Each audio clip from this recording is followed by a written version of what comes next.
Namaste and a very good evening to everyone present with us. I am Chitra Bajpai, a junior researcher, and I welcome you all on behalf of the Department of English and Modern European Languages, University of Lucknow. I would like to extend a warm welcome for Mission Shakti Phase 3 to our Honorable Vice Chancellor, Professor Alok Kumar Rai, Professor Anu Unyal, Head, Department of English and Modern European Languages, our esteemed guest speaker, Ms. Archana Chaudhary, respected Professor Madhurima Lal, Convener Mission Shakti Phase 3, esteemed faculty, and dear students. Before we begin the program, I would like to request Yashvi, who is with us, to say the pledge on behalf of us all, and we can repeat after her. Thank you, Chitra. Good evening, everyone. I'm going to start with the pledge now. Bharat के जिम्मेदार नागरिक के रूप में मैं शपथ लेती हूँ बालिकाओं और महिलाओं का सम्मान करूंगी और उनके अधिकारों की सुरक्षा करूंगी। मैं प्रत्यक्ष एवं परोक्ष रूप से अपने कृत्यों, शब्दों तथा कर्मों से किसी बालिका एवं महिला के अधिकारों एवं मर्यादा का हनन नहीं होने दूंगी। मैं शपथ लेती हूँ कि मैं बालिकाओं एवं महिलाओं को उनके विकास के लिए समान अवसर प्रदान करने में अपना पूरा योगदान दूंगी। जय Hind. Thank you. Thank you, Yashvi.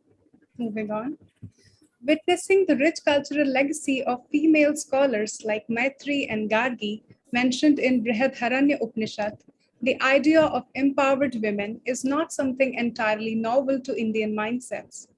But to cope up with the challenging times in which women face several challenges in today's day-to-day world, like women's safety and security and financial independence, an initiative like Mission Shakti enables us to encourage and enlighten each other. Mission Shakti, launched by the government of Uttar Pradesh on October 17, 2020, aims to provide safety and security to women and girls in the state and to create awareness towards it.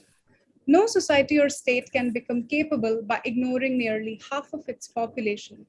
And a crucial step towards this is the economic or financial independence of women. With financial liberation, women can gain both the confidence and competence to become change agents. It is rightly said, give some money to a woman and she can put it to good use. Teach her about how money really works and she can change the world. With this thought in mind, I would like to invite Professor Anu Unyal to deliver the welcome note. Namaskar. On behalf of the Department of English and Modern European Languages, I welcome all of you to Mission Shakti Phase 3, an initiative of the government of Uttar Pradesh to empower and enlighten women from all walks of life. I would like to express my thanks to Professor Madhurima Lal, as the convener of Mission Shakti, has been the most enthusiastic guiding spirit ever ready to help us coordinate. Thank you, Professor Madhurima Lal. We have in our midst a wonderful speaker, Ms. Archana Chaudhary, who has been working for women for more than 3 decades.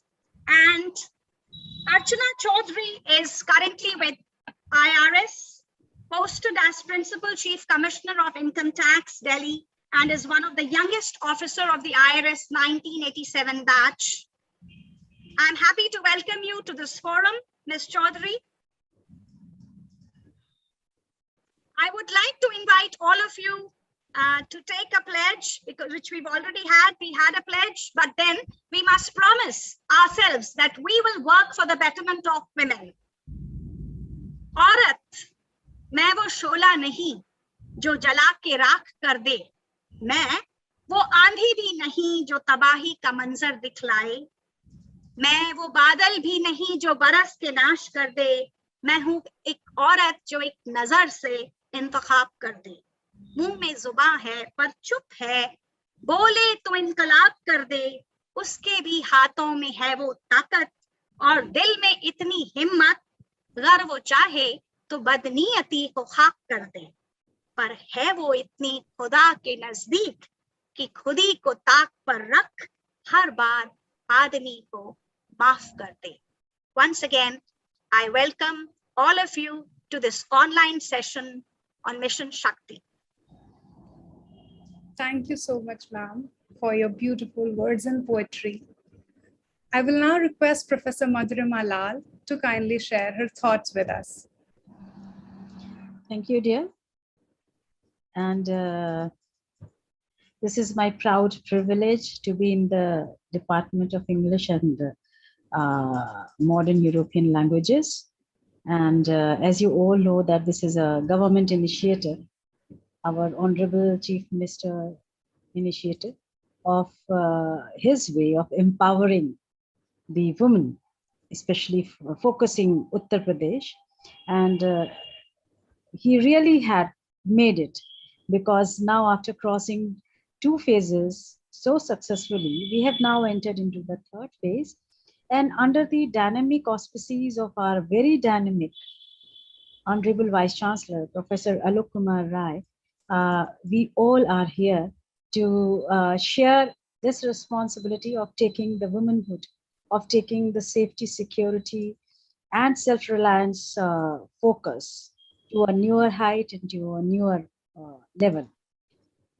I'm so grateful to the department, especially the head, who is very much, we all are her great fan, let me tell you, because she's a great poet, she's a wonderful human being, Professor Ranu Unyal, for giving us this chance to have Mission Shakti's this episode with her.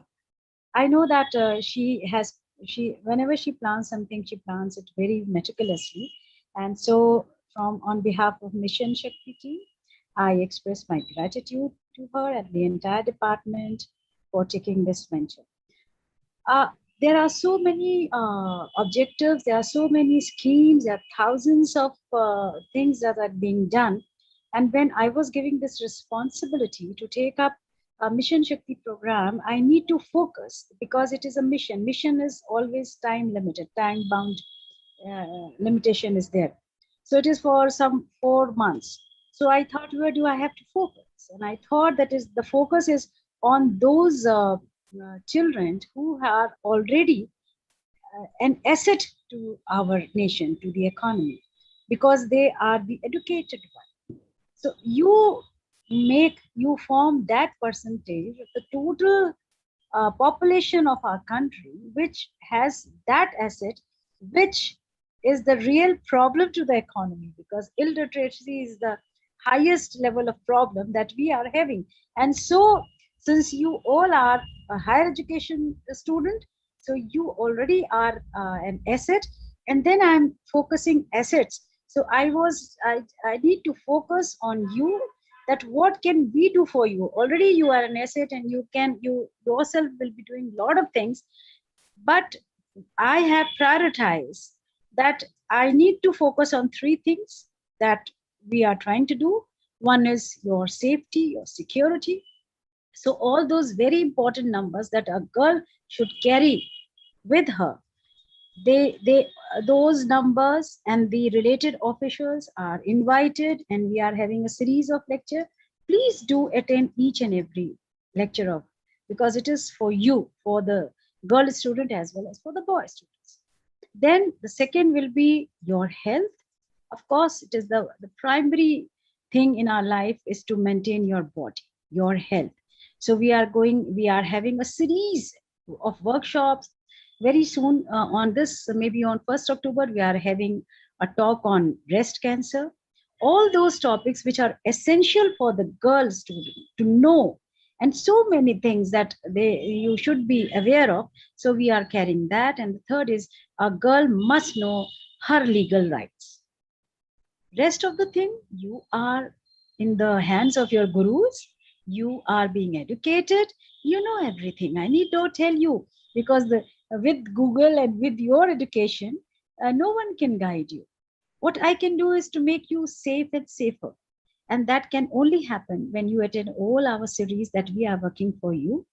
And today that we are having the topic is Women and Finance. And I think there can't be any better one. There can't be any better role model than today's chief guest, Shrimati Archana Chaudhary. I feel so proud of the fact that she's an alumna of Lucknow University. So, what better can be said? Do we have to talk about empowerment? We feel like when we have our students like Archana Chaudhary, who's the Principal Chief Commissioner of Income Tax, I feel that we are already empowered. There are certain things that we should know, that we have to enhance our capabilities. And for that, on behalf of our team, on behalf of university, I welcome Shrimati Archana Chaudhary for giving her precious time to Mission Shakti. And once again, I would like to thank the department, the whole team for organizing the Mission Shakti event so nicely and so lovely. Thank you so much. Thank you. Thank you so much, ma'am. I will now request Professor Unyal to kindly invite our guest speaker, Ms. Archana Chaudhary, for her keynote address. I would like to welcome Ms. Archana Chaudhary. She's indeed a great inspiration to all of us and a role model as suggested by Professor Madhurima Lal. Archana Chaudhary has had a consistently brilliant academic record. She did her schooling from St. Joseph's Convent, Patna, and graduated with honors in political science from Patna Women's College. She was awarded the Director's Gold Medal for securing the highest marks in the Indian Constitution and Politics at the Lal Bahadur Shastri Academy of Administration, Mussoorie. Despite her preoccupations with her work in different policy, operational, and investigation areas, she obtained LLB from the University of Lucknow, and she is the proud alumna of Lucknow University. Subsequently, she pursued her Executive Education and Public Policy from the Indian Institute of Management, Bangalore, and Maxwell School from Syracuse University in the state of New York, USA. She has ably handled challenging assignments across diverse geographies, including Bihar, Uttar Pradesh, Karnataka, Goa, and Delhi. Her exposure to and work in almost all facets of the revenue administration, such as assessment, search and seizure, appeals, training, tribunal, and TDS, make her a distinguished officer, well-versed in all nuances of the multi-dimensional functioning of the department. A dynamic lady, she was awarded the Pride of the Nation Excellence Award in 2021. In her personal life, she has a keen interest in preserving textiles and enjoys curating art and artifacts. Archana will today talk about women and finance. And I think most of us do have a problem handling finances. But here is Archana Chaudhary, who will talk about women and finance pathway to empowerment. An extremely challenging subject, which is also the need of the hour. Ms. Archana Chaudhary. Thank you, Ranu. Good evening to all of you. Professor Alok Kumar Rai, VC Lucknow University, Professor Ranu Unyal, Professor Madhurima Lal, Dr. Meenakshi Pahwa, distinguished faculty members, ladies and gentlemen. It's been really a matter of pride that I was invited for this session. And to say that it is an easy job, it's not. Coming to speak amongst professors, I myself belong to a family of professors who have a gab of speaking. And to speak in front of Ranu is not an easy job. She's an excellent poet. She speaks so well. So to really speak and come up to the expectations of all the people here, I had to really put my thoughts together.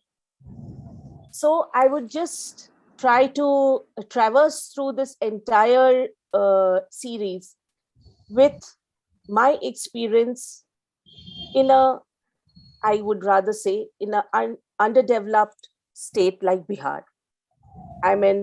When I joined college, I still cannot forget my first day in college. when my principal said that her motto for educating the women was that you educate a girl, you educate a family. You educate a man, you educate an individual. So that somehow has been in my whole being for my entire life. I mean, it looks like yesterday, but it's been almost 32 years that now I have been in the service.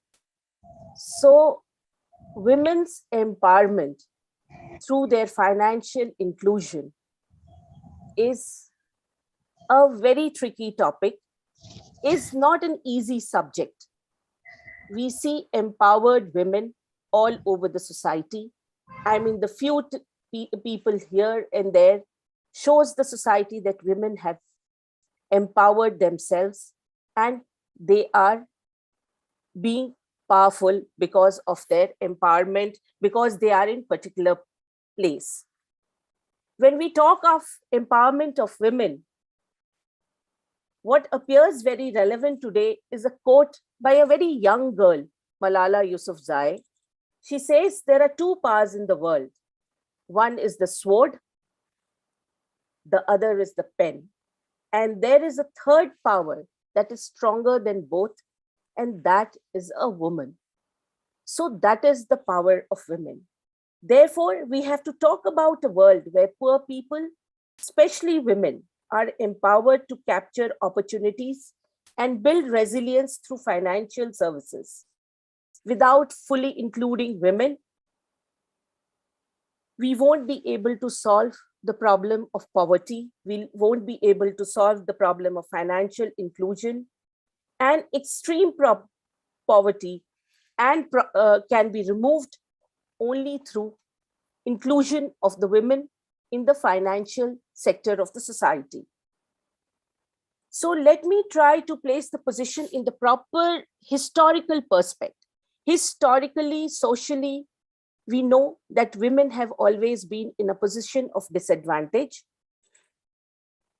because the issue of women and finance cannot be seen in isolation. We cannot say that one fine day, if we educate a woman, if we educate a girl, she becomes financially empowered. No, she does not. So when we talk of finance, we have to talk about the society at large. Historically, we see that we place women at a very high pedestal, we worship them. But when it comes to their participation in the decision making, in the general day-to-day decisions of the life of a family, of an institute, they are not included in that. They are kept at a periphery. So there is an unjust discrimination against women. So what we will look at is women's increased participation in economic decision making and their well-being. So there are many factors that lead to that discrimination against women. That is, they are at the low rung of the society. When we talk of the working power of the women, how many women are working, we see that the majority of them are at the lower end of the pyramid. They have involved themselves in work, or they are rather involved in the work, which includes drudgery. They have major health issues. Here I would like to point out that the Shakti mission that has been taken up has taken such a vital issue of women's health, because we see the women's health is not a priority area as far as their development is concerned.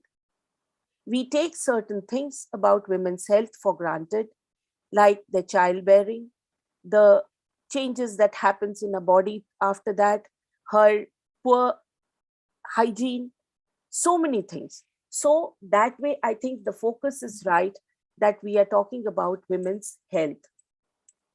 So when we talk of the broad spectrums, that how women and men should involve themselves in economic activities together.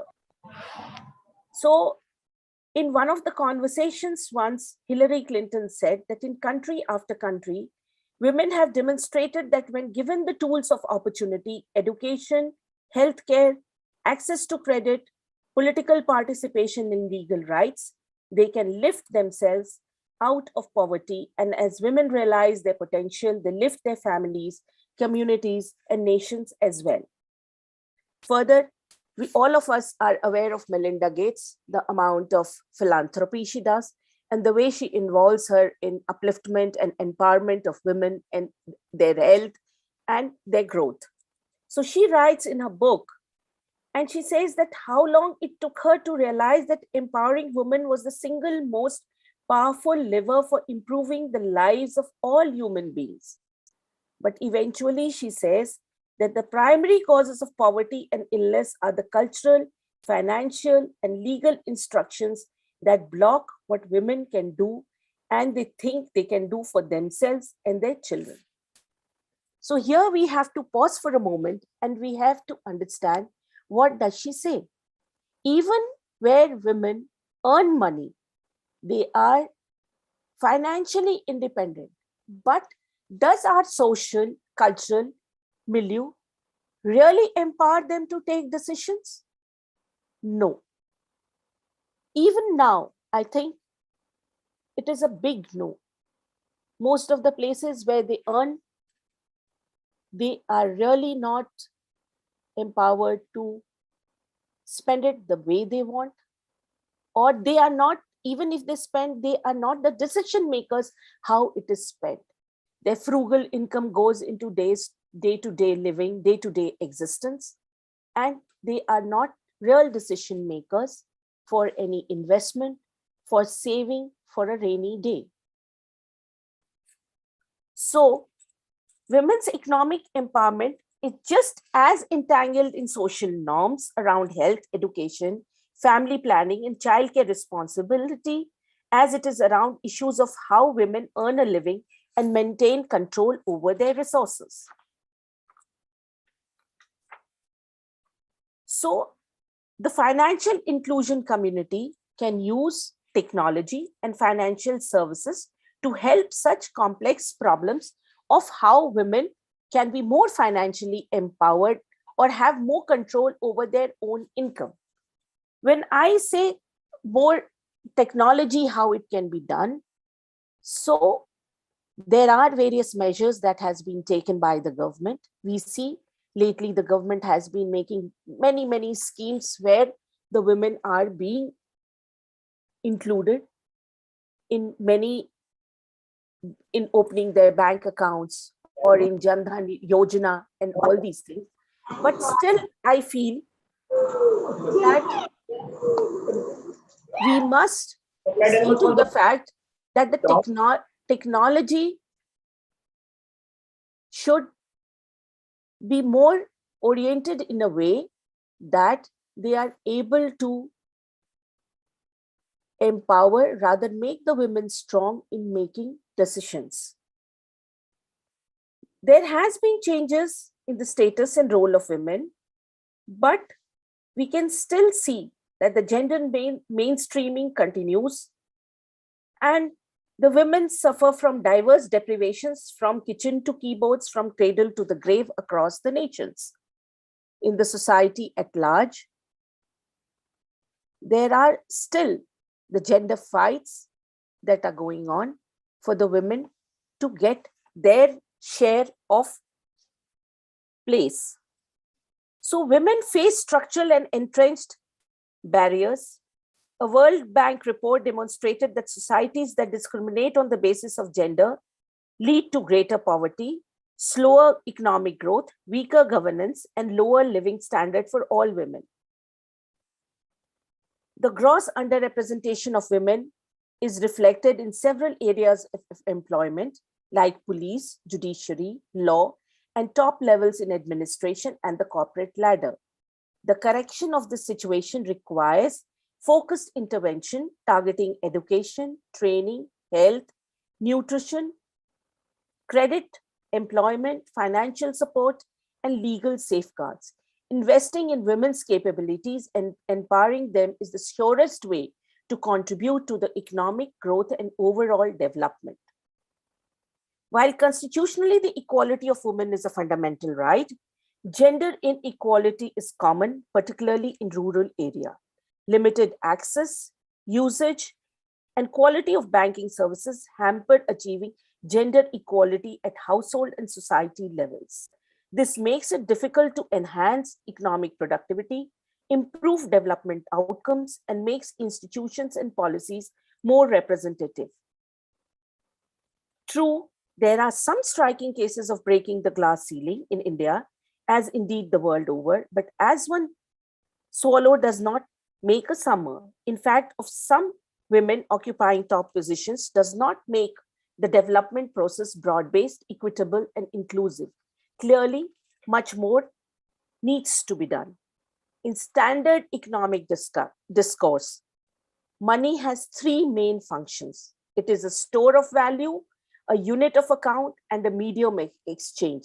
But the role of money goes far beyond this. It influences our relationships with each other, particularly within the family units. I would like to pause here for a moment.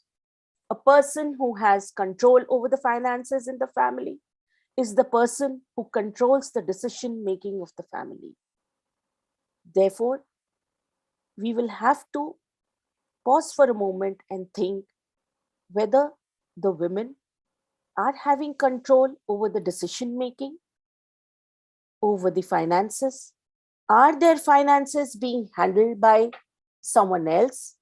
Are they being treated equally, or are they being given the same position which they require in the decision making? So this is a point where I would like the young people here today to ponder for a moment. Your money is your money. I mean, as a young girl, I would like to say it's a little that you earn through your scholarship, a little stipend that you get.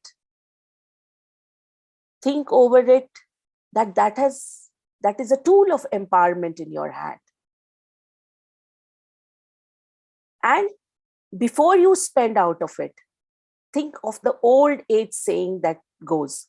I mean, as a very young girl, when I joined my service, I was told by my mother, those days the salary was very little. You could hardly get a few hundreds of rupees in your hand. So one thing she told me when I was leaving, that whatever money you get, you spend it, but always save 20% for your income for a rainy day. So, dear friends, dear young girls, I would like to tell you that your financial capability depends in your hand. Indian women don't need to be taught the financial details of the finances, how it is to be managed. In big, huge joint families, it was always the head of the family, the women, who ran the whole household. She knew what was to be put where, how much was to be saved, and what was the money which she would say that it's not available for day-to-day expenses, but it was always lying with her. That was the saving. That was the financial planning she was doing. So we have to pick up the threads from there. I mean, as a young person, I can talk by my years of experience. When I really wanted to buy something, I was told by my mother, you sleep over it. You've seen it in the market today, you come back, you sleep over it. If again in the morning you think it is so necessary, then only go and buy it. So, as far as money is concerned, financial planning, the first rule of financial planning is that there has to be no hasty decisions. It has always to be an informed decision, as informed as you work hard for your exams, as you try to work on your syllabus, that what is more important, which chapter is more important, which is less important. So you have to go by the traditional financial modes. And I tell you, if you follow the traditional financial modes with your education, you will be adept to the new financial rules. Whether you save it in a piggy bank, whether you put it inside your almirah, you buy a little gold.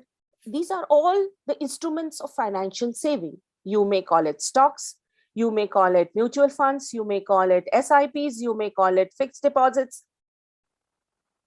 So the root starts from there. All of us have got the base of a traditional background.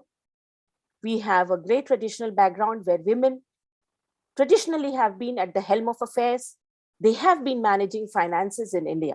I mean, a big household has always been run by women. What has to be the corpus for your food, what has to be the corpus for the clothes, what has to be the corpus for the festivals, what has to be the corpus for Diwali, what has to be the corpus for Holi, has always been handled by women. So it is not Greek that we cannot understand finances.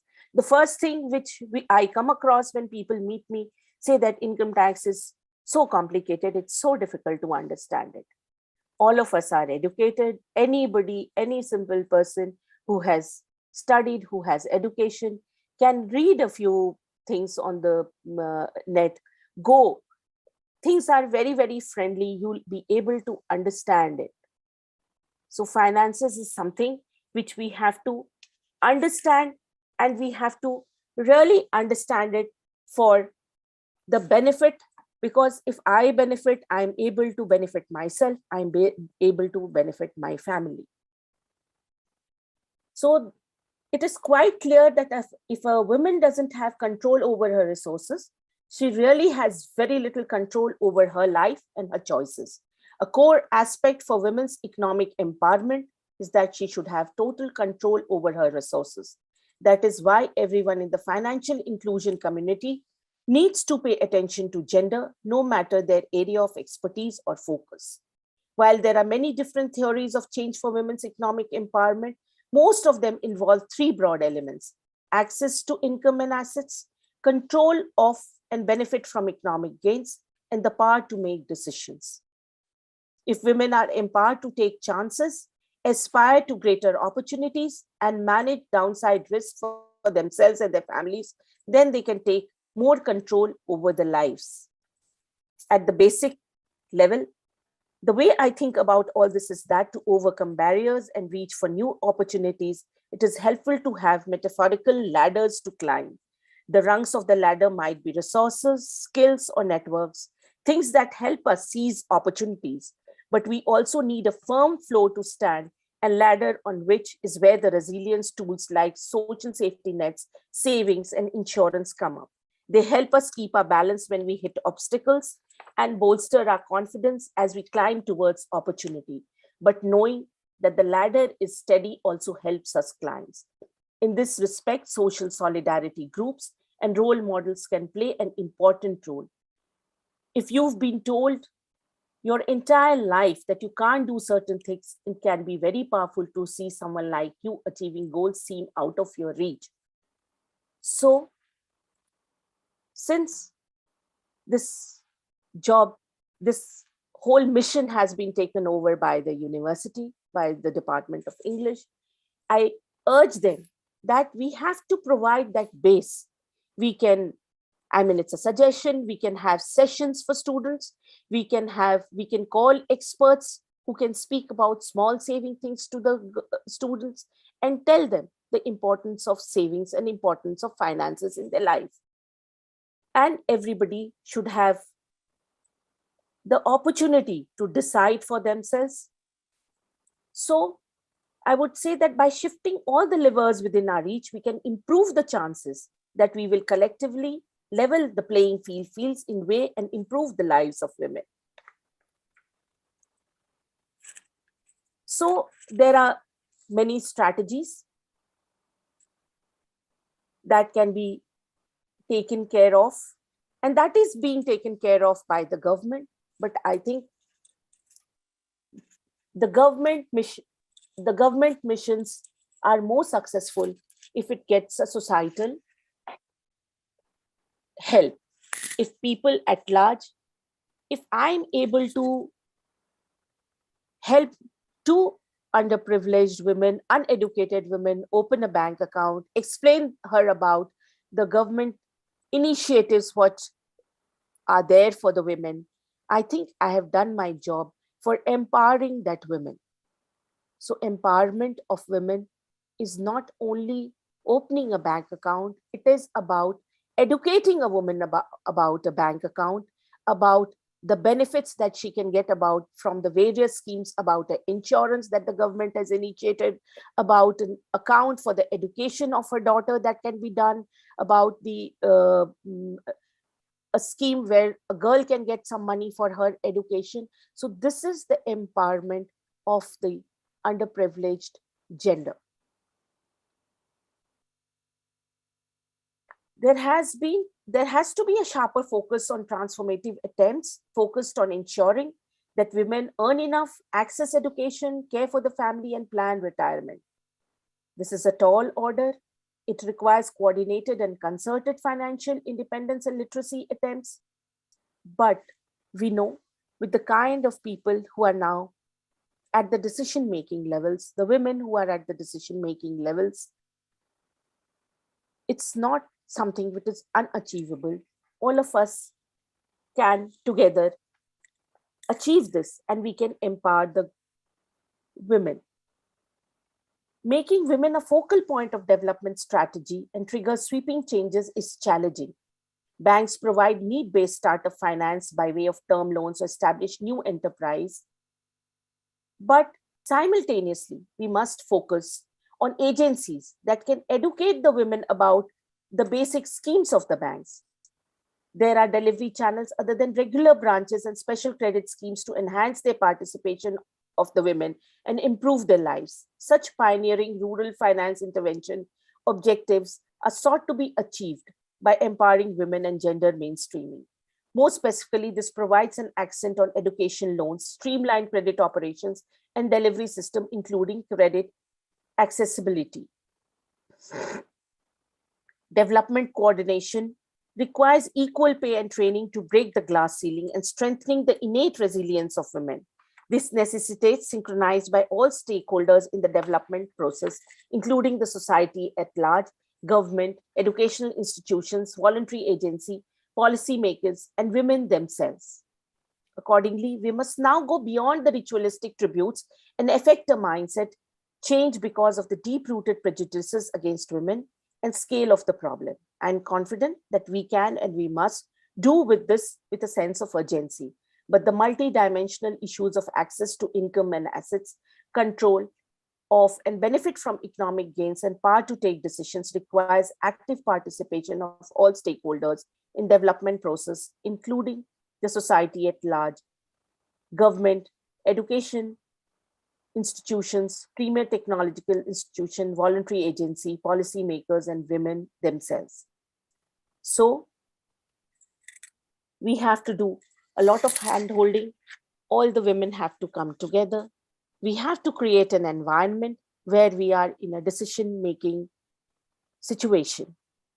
I would urge all the youngsters to sit back and think about finance as a very important aspect of their life. Finance is the one which gives you, it propels, I would say, like an aeroplane, it propels your flying, it propels your growth. A little financial power will give you the power of control of your own life, the control of your family. You are at an equal position. Finance gives you, in a word of diplomacy, it will give you an equal bargaining power. You are not at the mercy of anyone. You are not always in a situation where you have to accept decisions. You have to be a partner in decisions. So please have control over your finances. Whatever may be your earning, but that will give you the empowerment, that will give you the power to propel yourself. So I would say, go forward, attempt great things, and accomplish great things. And I would say, once you have financial power, you have risen in the ladder, you are empowered, and you are empowered for life. This is what gives you the real power. Thank you so much. Thank you so much, ma'am. I can speak on behalf of all of us that we appreciate your address, and it felt like you were speaking directly to each one of us. The floor is open now for the question and answer session. Whosoever wants to ask a question, please make sure to have no background noise. Unmute yourself, mention your name and class. Ma'am, I would like to propose a question. Yes, please. Ma'am, I'm Rusha Singh, a student of BA English Honours Semester 3, and I would like to propose a question about how or what initiatives can we adopt in order to mitigate the gender pay ratio. Gender pay ratio. You see, the gender pay ratio, as far as the organized sector is concerned, I think there are no issues on gender pay ratio. But as far as the unorganized sector is concerned, I feel the gender pay ratio is not very balanced. It is not in favor of the women because of various reasons. So in the organized sector, I would like to give you the example. Like in organized sector, you have the concept of a maternity leave, you have a concept of a childcare leave in the government sector, you have concept of now work from home in private sectors, you have a concept of leave for miscarriages also if you have.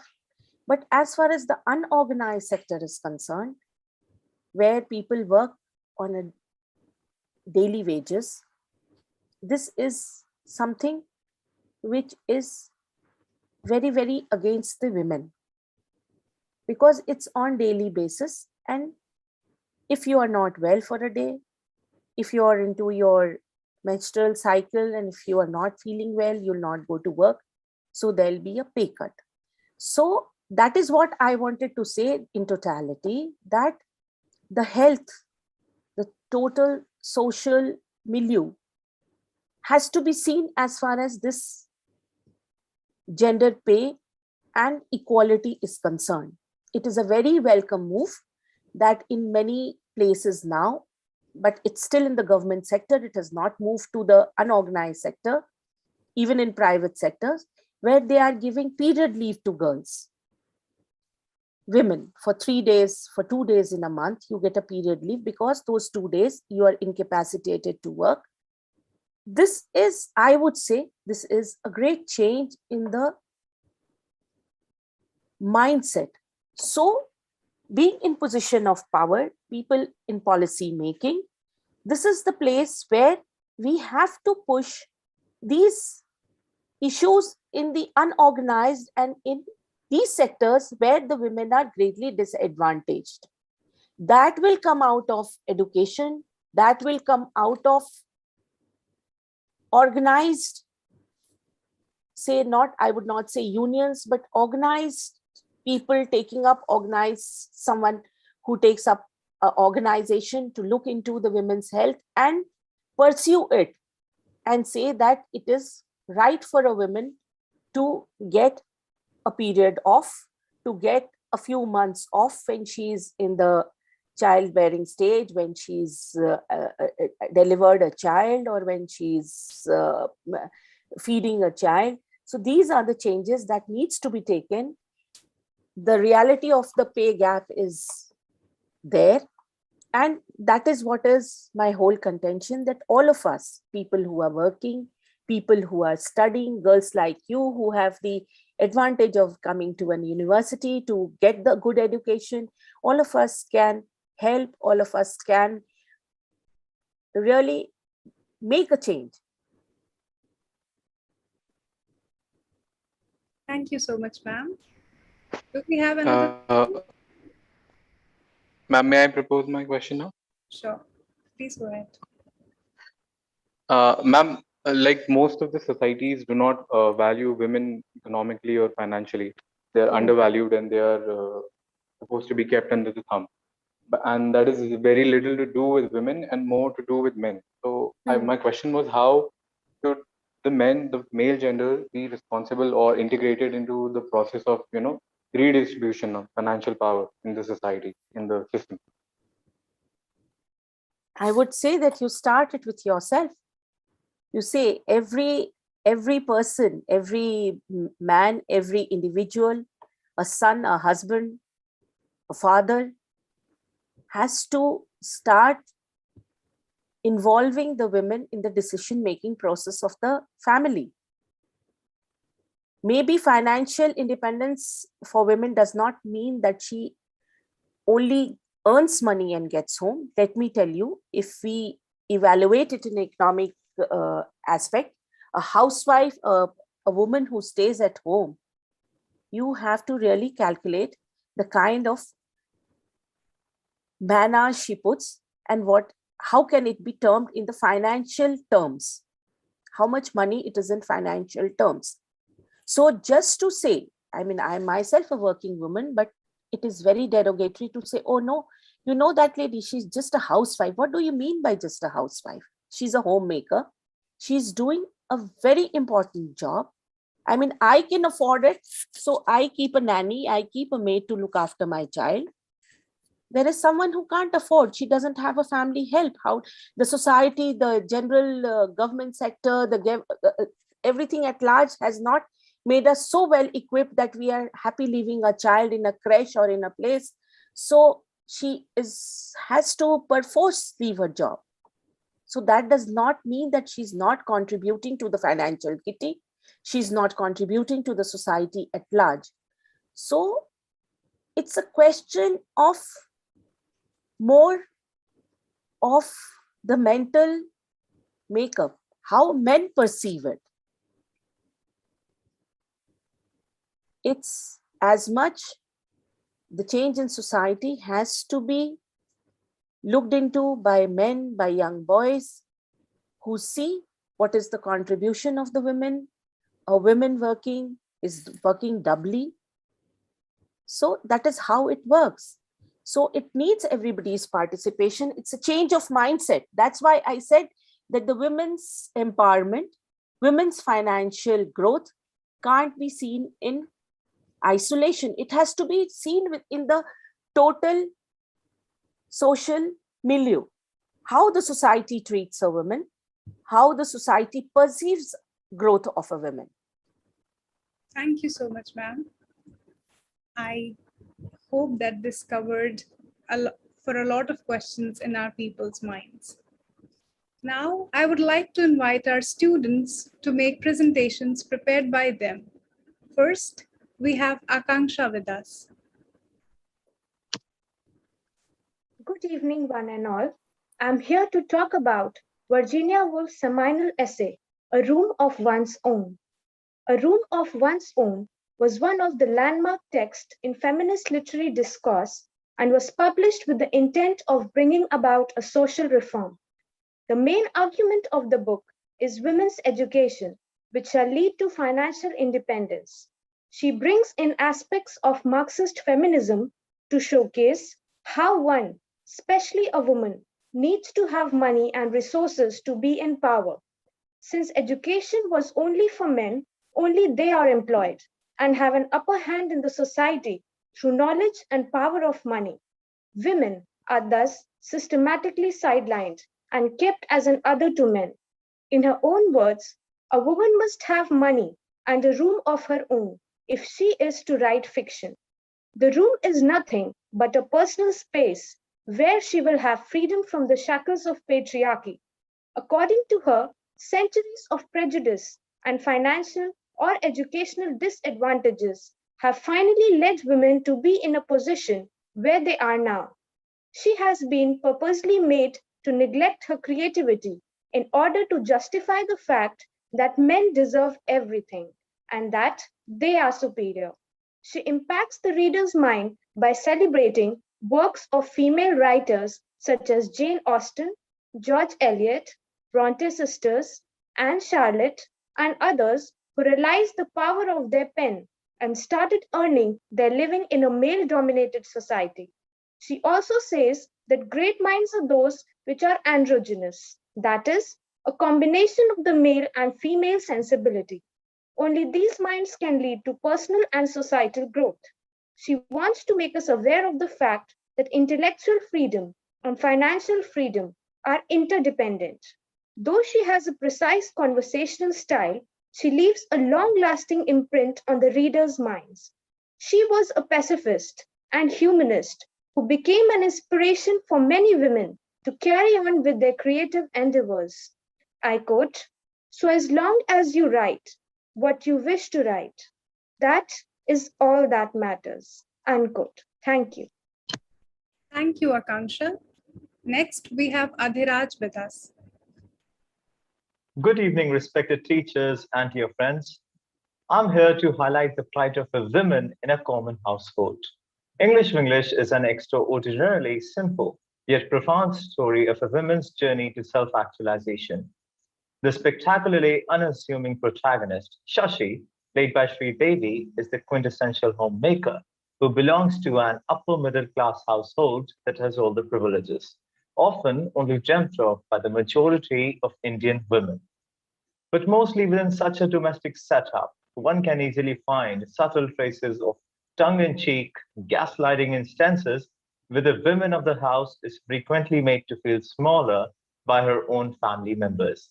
This takes place in the form of financial inequality, lack of active support from the family in setting up her own business, belittling her efforts, and embarrassing innuendos on her undefined language skills. In this movie, we wade through the precarious waters of Shashi's mundane life, where her dignified and honest efforts in establishing a homegrown business of making and selling laddus are completely disregarded and unacknowledged. The instance where her husband blatantly jokes about how she's born to make laddus only and then covering up the mess under the garb of appreciation speaks of the kind of psychological hurt a woman faces almost every day.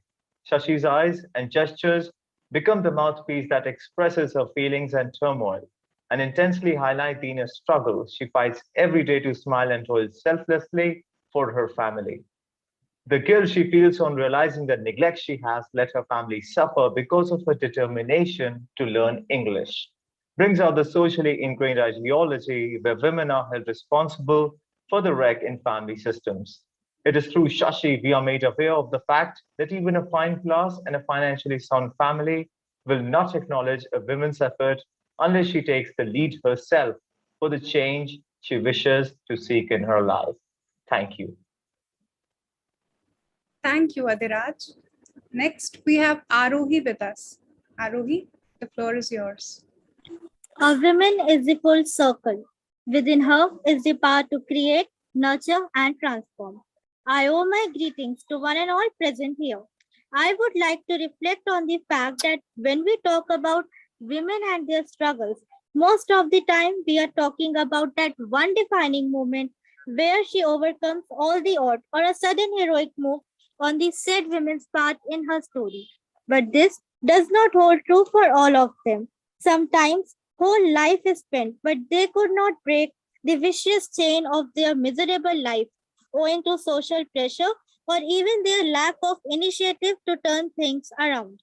As a result, we have women around us living despondent lives just because of family obligation or their need to protect themselves because they are not aware of an alternative mode of survival.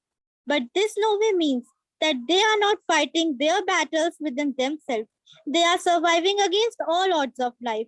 And one such woman is Nisha, the main protagonist of the movie Aakhir Kyun, who can inspire women and can also challenge the patriarchal belief of a society who view women as mere commodity dependent and playing second fiddle to man's existence. She is the character that relates to women around us, trapped in a loveless marriage, trying their best to salvage the sacred bond of union. Sometimes in the movie, she even begged her husband to save the marriage. But that's where the movie scores. It shows that shedding tears doesn't make one weak, that being quiet and shy does not make that women do not have the mind of their own. As in the case of Nisha, once she is aware of her husband's extramarital affair, she leaves him because now it is about her dignity and self-respect. She met with different challenges at every step of her journey. Amidst the most challenging one was to get separated from her daughter. At times, she becomes hopeless, even decides to end her life. But somehow, she manages herself. And Nisha, she is not an outspoken woman, but at the same time, she is the woman who fights for herself to bring home the fact that she is not merely a man's shadow, but has her own independent identity and existence. Thank you. Thank you, Arohi. We also have Pranjal with us. Pranjal, please go ahead.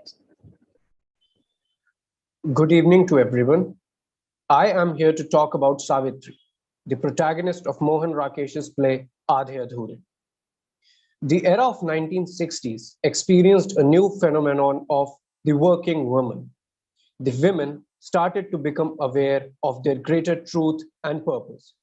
Mohan Rakesh's Aadhe Adhure, also translated in English, titled Halfway House, is a play published in 1969, in which Savitri is seen as a working woman, and through her, Rakesh tries to convey the disturbances of familial discord and its effect on women on a larger scale.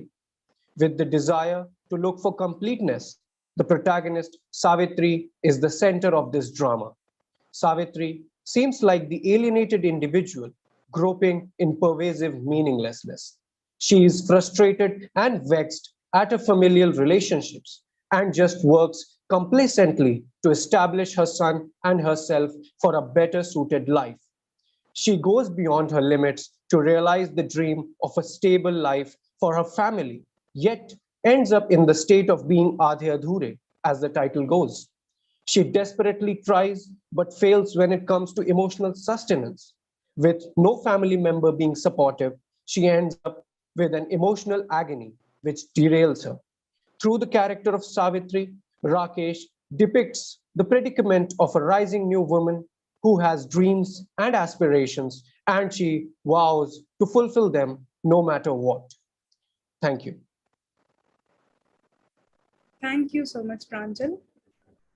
And before I move on to the vote of thanks, I will just like to request you all to stay back for a moment after the vote of thanks for a group picture. As we all know, all good things come to an end, but the good transforms and goes on forever. Bearing this in mind, I will request Dr. Meenakshi Pava to kindly deliver the vote of thanks. Good evening. On behalf of the Department of English and Modern European Languages, University of Lucknow, it is indeed my honor and privilege to propose a vote of thanks in absentia to our Honorable Vice Chancellor for his constant support. I extend my gratitude to our distinguished keynote speaker, Ms. Archana Chaudhary, for taking time out from her fiercely busy schedule to address this August gathering on a very pertinent subject. A special thanks to Professor Madhurima Lal for her words of encouragement on this special day. My heartfelt gratitude to our dynamic head of the department, Professor Ranu Nial, for providing guidance and immense support at every stage of Mission Shakti Phase 3. Thank you to my esteemed colleagues for joining in. Last but not the least, my deep appreciation and thankfulness to our students who are part of the organizing team, volunteers for working very hard joyfully for the past few days to make this webinar a successful event. I congratulate all the participants for their active participation.